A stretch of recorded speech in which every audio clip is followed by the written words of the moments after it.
The guns of autumn are stilled. In large concentrations, on the marshes, lakes, and rivers of the middle United States, mallards have been resting and feeding.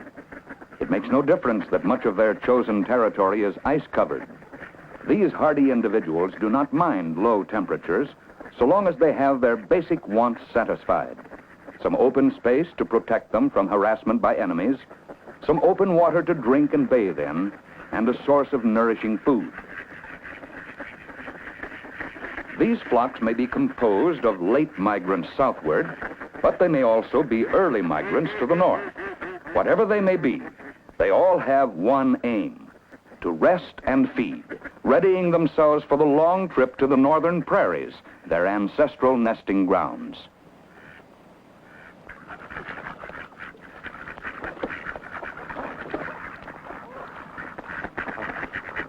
A lot of our knowledge about these birds has come from information gleaned from numbered aluminum bands, like this hen wears.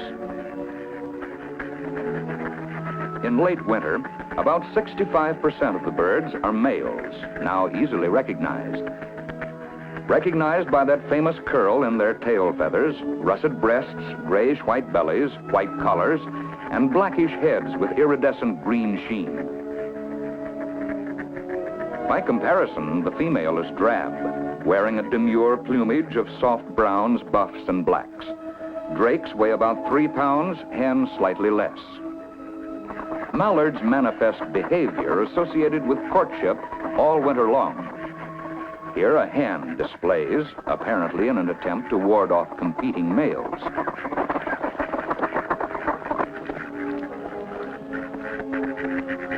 In late afternoon, the birds become hungry and restless.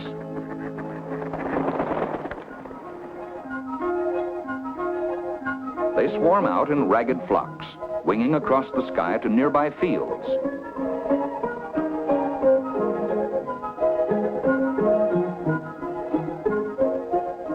There they drop into the stark remains of last year's crop to forage on grain scattered during man's harvest. The Midwest farmer inadvertently has become the mallard's best friend, and the mallard grazes on his bounty almost like domestic livestock. But a corn diet, while nourishing, can have serious side effects. At their watering and resting places, ducks search the bottom for tidbits and grit. In shallow marshes, they sometimes pick up lead pellets scattered during the hunting season. The pellets are slowly broken down in the gizzard, and the lead is absorbed into the bird's system, resulting in lead poisoning. For some reason, birds on a straight whole corn diet suffer most. This duck, obviously sick from lead poisoning, will die a victim of a hunting season long past, though no hunter will ever know.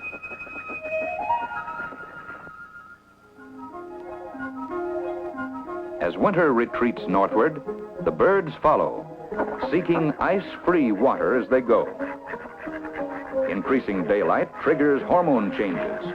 The drakes become belligerent and begin stylized fighting.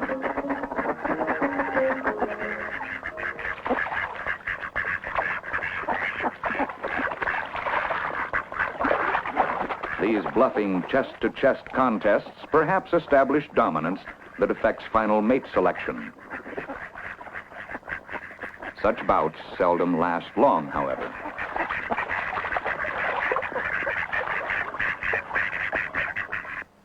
Group courting displays are another aspect of mate selection. Small parties of drakes suddenly respond to some hidden signal in a synchronized fashion.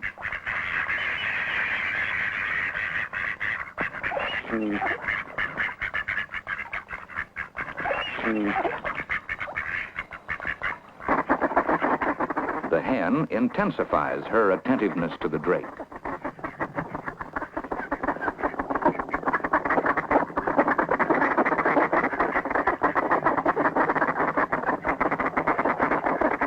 Birds begin to indulge in courting parties, wide flights of a single hen with several suitors. The bonds of mating are firming up rapidly. But there's still time for what we humans might call play.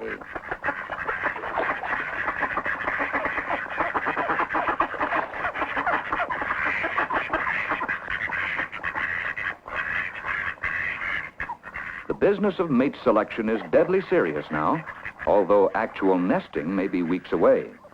The excess of males makes competition severe, and intruding males are ruthlessly driven off.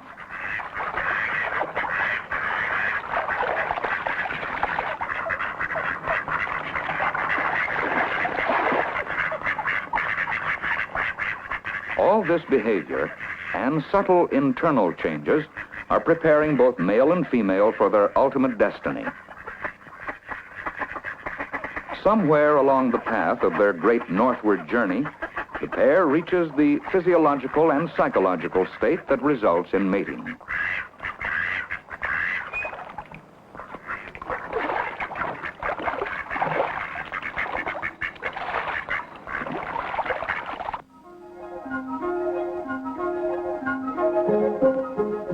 In late March and early April, although winter's grip may still be on the land, the mallards begin to arrive on their nesting grounds. This is an area the biologists dub the Duck Factory. It encompasses the great northern prairies, from Minnesota and the Dakotas, north through southern and central Manitoba, Saskatchewan, and Alberta. 10,000 years ago, the last glaciers retreated from this land, and in their wake left countless potholes that now hold winter's runoff of ice and snow. Shallow for the most part, and varying in size and shape, these are what the mallards seek. They prefer the marsh and pothole country because of its abundant shallow water with rich aquatic plant growth and tiny animal life, all essential to the diet of ducklings.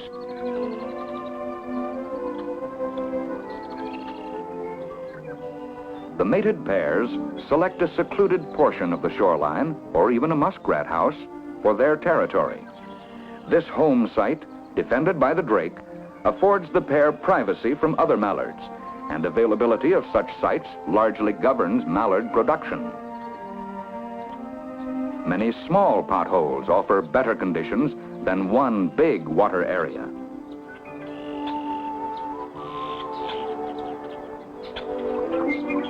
Other waterfowl seek this country too, and hard on the heels of the mallard come other species, adding their voices to the symphony of the marsh.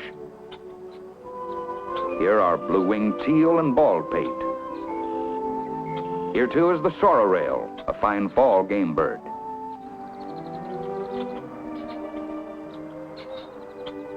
The avocet that probes the rich mud for food. The solemnly comic pied-billed grebe, nature's own submarine. And uptown cousins, the horned grebes. Colorful yellow-headed blackbirds, the familiar redwing, and his somber-colored mate. And swallows by the thousands, feeding on clouds of insects hovering over the marsh. The lives of all these creatures are interwoven with the water of the pothole country. It's late April in the marsh. The mallard hen has selected the site for her nest. She scratched out a shallow bowl and began to lay her eggs, at first on the bare ground, but as nesting progresses, she'll add bits of vegetation and down from her breast and belly. Nearby, the sentinel drake waits for his mate to finish laying. The hen has laid an egg daily, and her clutch of 10 is nearly completed. She arranges cover to conceal the eggs when she leaves to feed. She takes wing to the pair's territory, which may be as much as a mile away from the nest. Over the territory, she is spotted by the male, who joins her for a swinging flight across the marsh. These are the last few days of freedom before the long task of incubation begins. Together they feed and loaf. He will keep her company until she starts incubation. After that, he will lose interest and depart. His role as a mate will be finished. These are water birds, and the marsh or pothole is what draws them here, though mallards typically nest on dry land.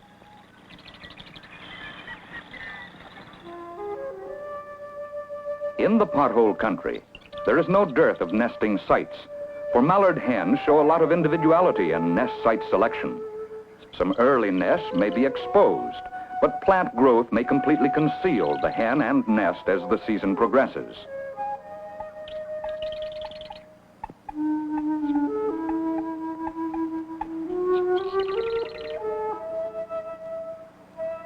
Occasionally, a hen may choose to nest at the water's edge, like this one in a tangle of old rose.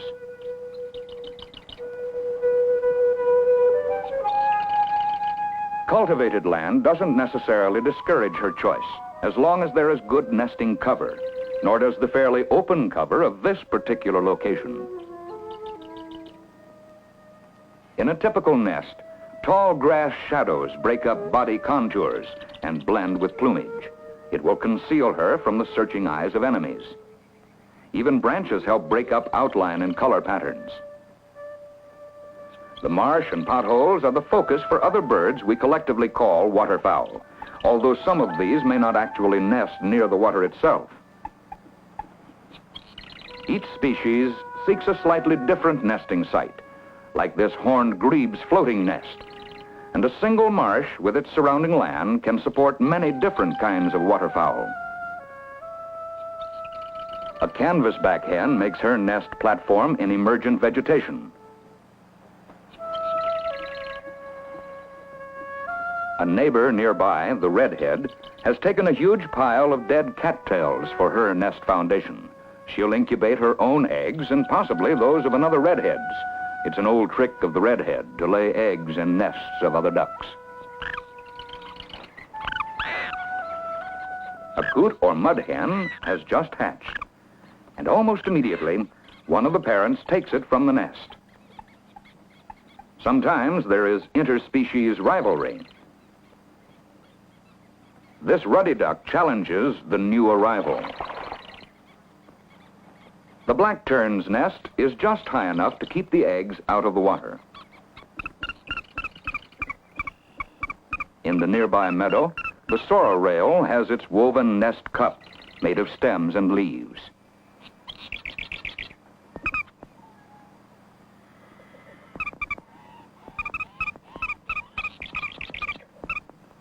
Like mallards, shovelers loaf and feed in their portion of the pothole before the hen begins brooding her eggs. They like dense grass for a nest site. Placid blue-winged teals swim together when the hen's off the nest, which is usually located back from the water's edge. A pintail may nest as far as 2 miles from water. But for all these species, water is absolutely necessary, and it must have nesting situations the birds will accept.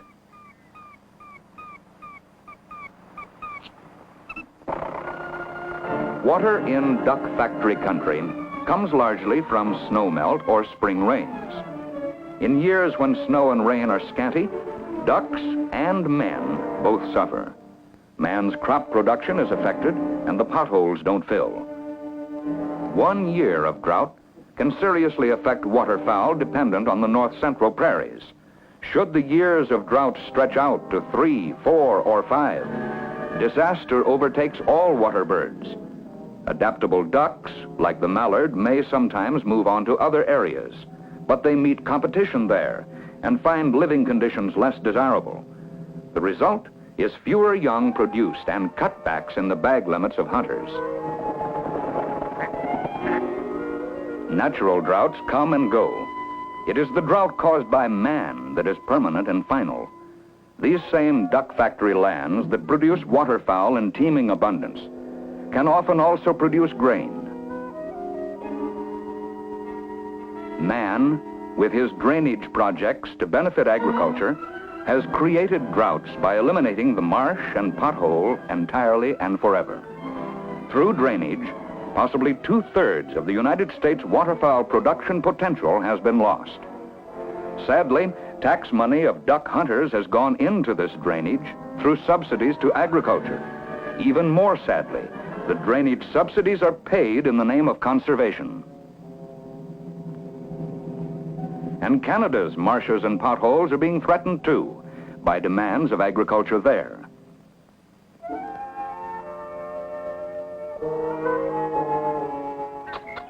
But this female has found water and nesting conditions to her liking.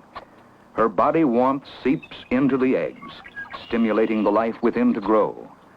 In 2 days' time, the pulsing heart of the embryo is drawing nourishment from the yolk through the forming network of blood vessels. A new mallard is in the making.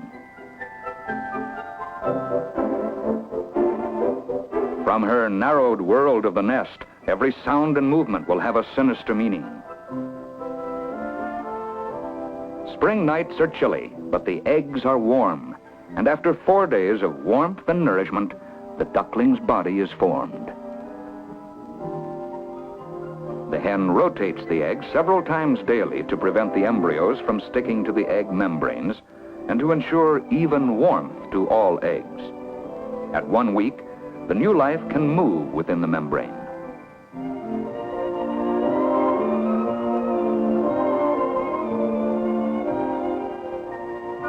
Twice daily, the hen carefully tries to hide the precious eggs and preserve their warmth when she leaves to feed. Not all mallard nests hatch. Possibly 1/2 of the early nests are unsuccessful.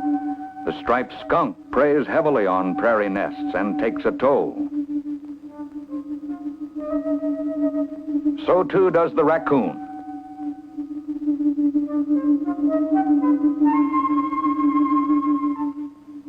Another foe is the crow, which watches the hen leave the nest, then attacks the unprotected eggs.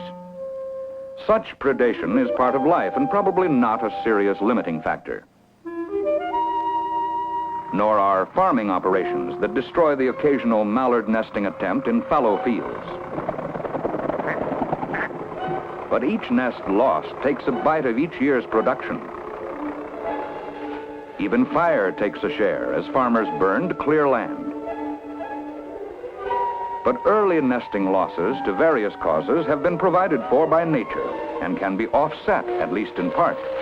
Should the nest be destroyed, there are unmated males still sexually active that will mate with the hen so that she may re-nest. Since perhaps half the first nests are destroyed, the excess of males in the mallard population has an important role in brood production.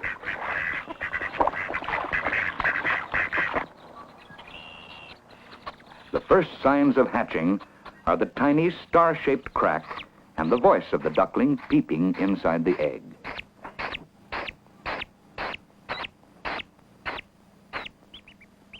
Incubation averages about 24 days, ending with the emergence of the tiny duckling. It must be brooded until dry and fluffy. Then it and its nestmates are ready to leave the nest and begin their hazardous way through life.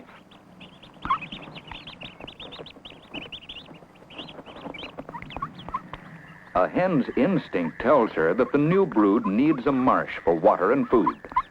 All sorts of predation and accidents can befall the young as they make their way overland to the friendly water. During their first hours of life, they have become imprinted, learning their mother and the signals that will soon mean life or death to them. Mother Mallard selects a marsh that suits her fancy. She usually prefers a bigger water area than the one where she and her drake had their territory. She needs an abundant supply of plant and small animal life upon which the young can feed. The ducklings can swim and dive as soon as their down dries from hatching, but they feed mostly above the water surface at first. The bonds between ducklings and their aquatic environment are forged early. A low warning signal, and the ducklings become motionless as a foraging marsh hawk cruises overhead.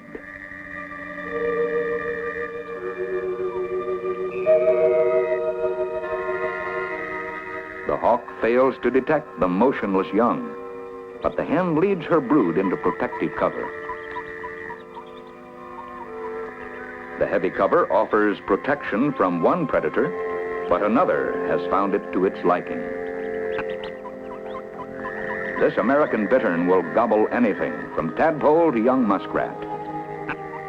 The mallard hen, like mothers everywhere, protects her young and attempts to intimidate the bittern. The tiny brood has given her the courage to challenge the larger bird.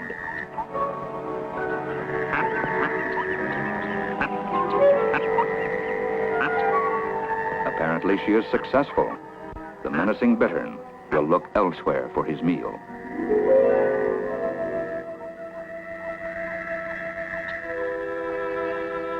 The predatory mink might be a tougher adversary, for he feeds on ducklings too. Should they be unwary, the crow is always on hand to attack and seldom misses a chance for a meal.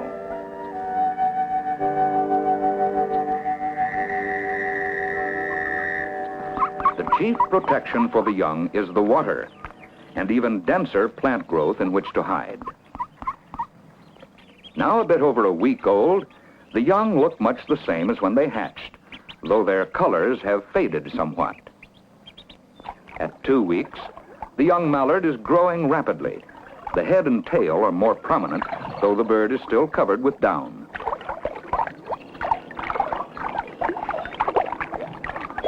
The tiny wings are almost laughable.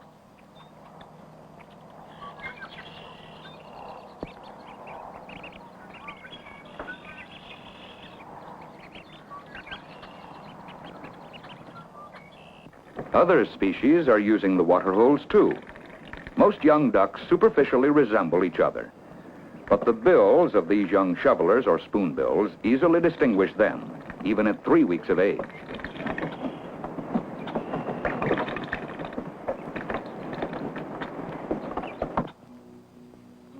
Water is vital to all ducklings, but summer drought may strike with dramatic suddenness. There may have been water here when nesting began, but these young mallards are mute testimony to weather's fickleness. Ducklings can and do travel great distances to seek water, but if drought is widespread, their chances of survival are slim. At every turn, waterfowl are utterly dependent on an assured supply of water. While the new brood develops, the drakes gather on large open water areas of the marsh, their old hostilities forgotten. There they undergo a spectacular molting of their feathers. The first signs of the change are hen-like feathers that appear on the sides. For 2 or 3 weeks, the drakes appear ragged as their bright plumage of the breeding season is gradually replaced by dull brown feathers. All the wing feathers are lost at one time, and the birds are flightless.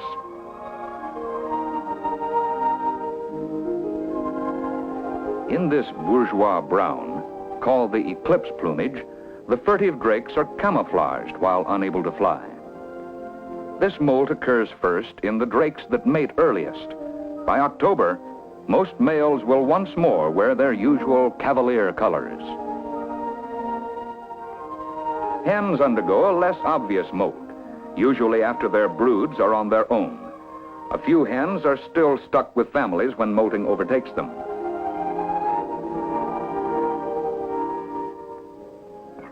Five-week-old ducklings are now mostly feathered, but wing growth has not kept pace. By contrast with the hen, they obviously are not yet fully developed birds. By 6 weeks of age, some ducklings are almost entirely feathered. A few still lack complete primary wing feathers, but by the time they're about 9 weeks old, they will take their first flight.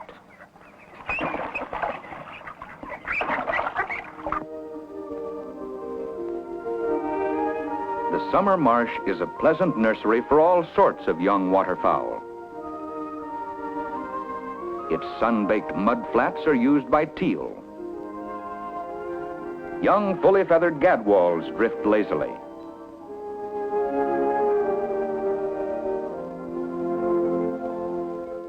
Mallards and blue-winged teal share the same idling spot. By late summer, all these young are ready to take wing. But late summer brings troubles in some places and to all species. In shallower marshes, often used by hens and late-hatched young, water levels may recede and become stagnant. Here, a bacterium sometimes thrives that causes a disease called botulism, or more commonly, limberneck. The bacteria produce a deadly poison that ducks pick up while feeding or drinking. It paralyzes muscles and kills within 24 hours. Botulism wipes the clammy hand of death across any waterfowl population, indifferently taking the mallard or any bird exposed to its deadly toxin.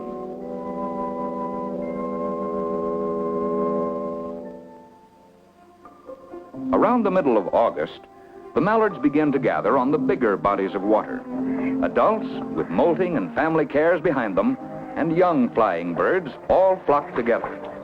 These places, called staging areas, are usually close to the smaller potholes and marshes that were the production factories. It is from such areas that migration will begin. But now, they are merely gathering places for the scattered birds, and places to continue growth and development.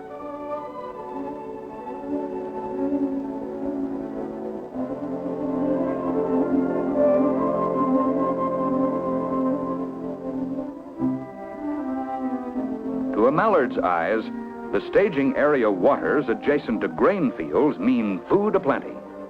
And here is where man and the mallard begin their yearly joust.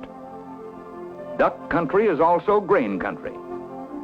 The grain elevator is so symbolic of northern prairies, it's featured on Canadian currency. The short growing season in the duck factory makes it necessary for grain farmers to windrow their crops for ripening. They call this operation swathing. Unevenly developed grain will ripen in swaths. It permits an earlier harvest and makes combining easier. It also means the table is set for ducks. You can imagine how a ravenous bunch of mallards might eye such a layout as this or this. Ducks, like mallards, are quick to grasp an opportunity, and grain swathing, just at the time they flock together on staging areas, does look like a banquet spread just for mallards.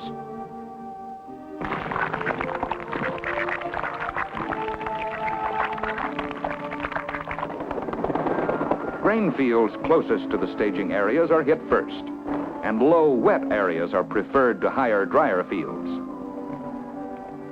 Ducks feed twice daily, usually about sunset and again at daybreak. Other so-called river or dabbling ducks also feed on swathed grain, although the mallard gets most of the blame. Ducks in any one field may number in the thousands. Since the length of time swaths lie on the field depends on the weather, ducks can be a real concern to farmers nearby. At first glance, the windrowed grain may not appear to be damaged, but looks are deceiving. Closer examination beneath the straw shows the extent of the loss. Besides seeds consumed, there is loss by trampling and knocking grain down so the combine cannot reach it. The damage is really obvious when individual heads are checked against an undamaged one. When whole sections of fields are damaged, farmers suffer a considerable loss and are not too kindly disposed toward ducks. Throughout the short span of the duck factory autumn, it becomes a race between the weather, the harvest, and the ducks.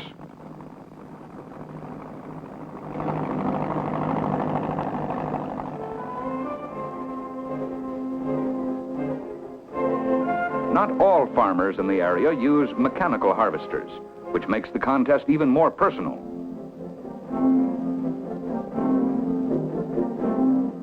It's no wonder that many of these farmers consider the duck an unnecessary hazard to their livelihood. Solutions to their problems are hard to come by. One effort is the harmless scaring device, like this acetylene-powered gun, designed to frighten ducks from grain. It fires automatically at timed intervals and frees farmers from having to patrol their fields.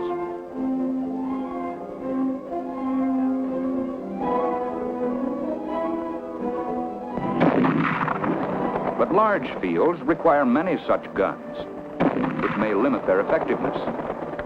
Scare devices merely move birds from one man's field to another's. Other suggested solutions to the problem are to provide crop insurance to farmers, set out established feeding areas using surplus grain, or even renting or buying fields most subject to damage and planting crops there to hold the birds. Whatever the ultimate solution, it will cost money and involve not only duck hunters, but everyone who loves waterfowl wheeling against the sky.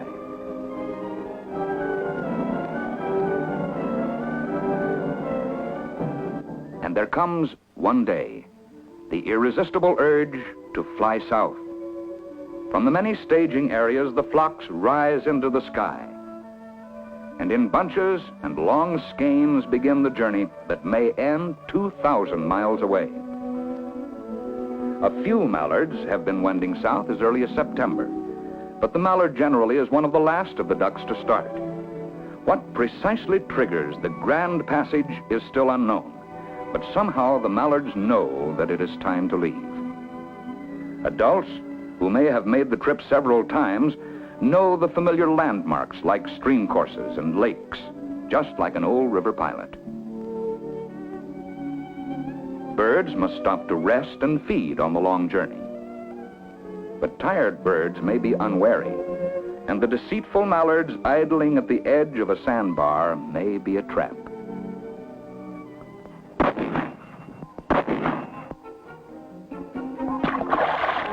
Too late, old birds recall another season, and the young learn a bitter lesson. The next spread of decoys will not look quite so alluring. Hunters to the south will find experience has made apt pupils of this flock of mallards.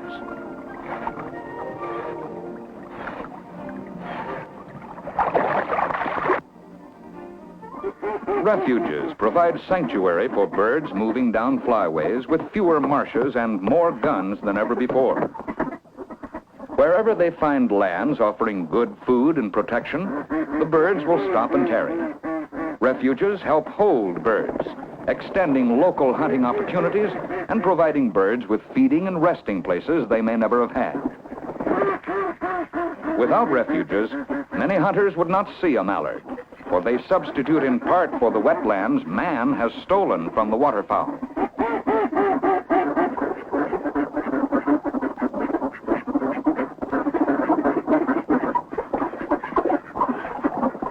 Refuges and relatively new large impoundments have changed mallard migration habits, but the mechanical harvester has been the most potent force in this change.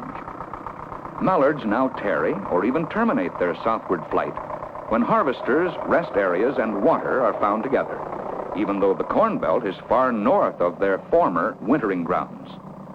Recent advances are making harvest machinery more efficient, reducing grain waste. Eventually, not enough grain may be left to feed wintering birds. And what then?